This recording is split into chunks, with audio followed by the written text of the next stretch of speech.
Social media का जमाना है और हर कोई फेमस होना चाहता है। हर कोई अपना चेहरा चमकाना चाहता है और चमकाने के पीछे दो कारण होता है। एक होता है जो शालीनता पूर्वक अपनी बात रखकर अपनी लोगों तक, जनता तक अपनी बात पहुंचाने की कोशिश करते हैं और सभ्य तरीका से अपनी बात रखते हैं, और दूसरे होते हैं जो अग्रेसिव भाषा में किसी को गाली गलौज देकर, अभद्रता करके, अश्लीलता फैलाकर इस तरीके के घटनाक्रमों को अंजाम देते हैं।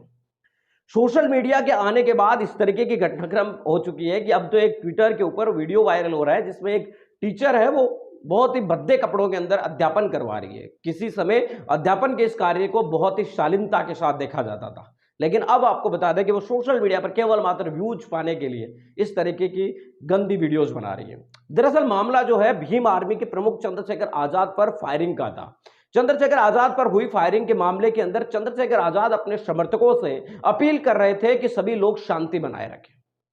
लेकिन उसी के दौरान भीम आर्मी के उत्तराखंड के प्रदेश अध्यक्ष महक सिंह उत्तराखंड के एक कार्यालय के अंदर पहुंच जाते हैं और वहां पर मिनी सचिवालय के अंदर उन्होंने एक स्टेटमेंट दिया और स्टेटमेंट में उन्होंने एक समाज को टारगेट किया। समाज के बारे में उन्होंने लिखा। हालांकि मैं इतना यही कहूंगा कि संविधान जो है आपको अगर बोलने की आजादी देता है तो वो सामने वाले को भी बराबर बोलने की आजादी देता है।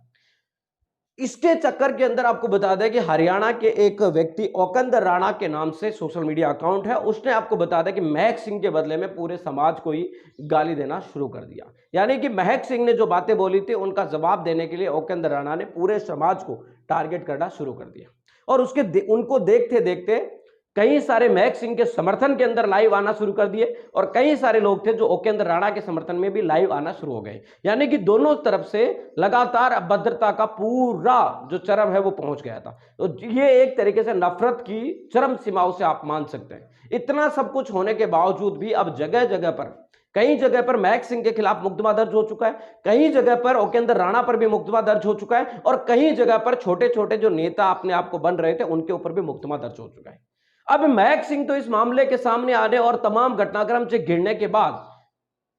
कई सारे मीडिया चैनल्स पर माफी मांग चुके हैं। महक सिंह तो एक बार नहीं बल्कि एक वीडियो और एक चैनल तो ऐसा है जिसके ऊपर महक सिंह एक 9 मिनट के वीडियो के अंदर भी कई बार माफी मांगते हैं। तो 20 बार भी माफी मांगने के लिए मैं तैयार हूं, कोई दिक्कत। मेरा कोई मकसद नहीं था राजपूत समाज को ठेस पहुंचाने का। और औकंदर राणा भी हो सकता है कि आगे आने वाले दिनों के अंदर इसी तरीके की कोई घटनाक्रम करे, लेकिन उन तमाम लोगों के चक्कर में वो छोटे छोटे लोग जिन्हें ना कानूनी पेचीदाओं का पता है, ना उनके घर परिवार इतने सक्षम है और ना ही वो इतने मजबूत है कि वो कानूनी कार्रवाई को या कानूनी लड़ाई को आसानी से लड़ सके, ऐसे लोगों पर, कई सारे लोगों पर मुकदमा दर्ज हो चुका है और उनकी जिंदगी आपको बता दें कि अदर झूल में हो चुकी है। संविधान आपको आजादी देता है, बिल्कुल आजादी देता है, बोलने की भी आजादी देता है, आपको लिखने की भी आजादी देता है, लेकिन वही संविधान आपको रोकता है दूसरों पर लांछन लगाने से, दूसरों के ऊपर अश्लीलता फैलाने पर, दूसरों के ऊपर अभद्र भाषा का प्रयोग करने पर, दूसरों की मान्यताओं पर सवाल उठाने से। कई सारी ऐसी चीजें हैं जिनके ऊपर वो आपको रोकता है। आप क्या मानते हैं, किसको नहीं मानते, आप क्या करते हैं, आप क्या पहनते हैं, ये आपकी स्वतंत्रता हो सकती है, लेकिन उसके बावजूद भी आपको कुछ चीजों की बंदिशें संविधान में भी है। तो कुल मिलाकर बात यहां पर है कि अगर आप संविधान को मानने की बात कर रहे हैं, अगर आप संविधान को आगे बढ़ाने की बात कर रहे हैं और आप संवैधानिक भाषा की प्रयोग कर रहे हैं, तो मैंने तो कहीं पर भी नहीं देखा कि बाबा साहब अम्बेडकर के ऊपर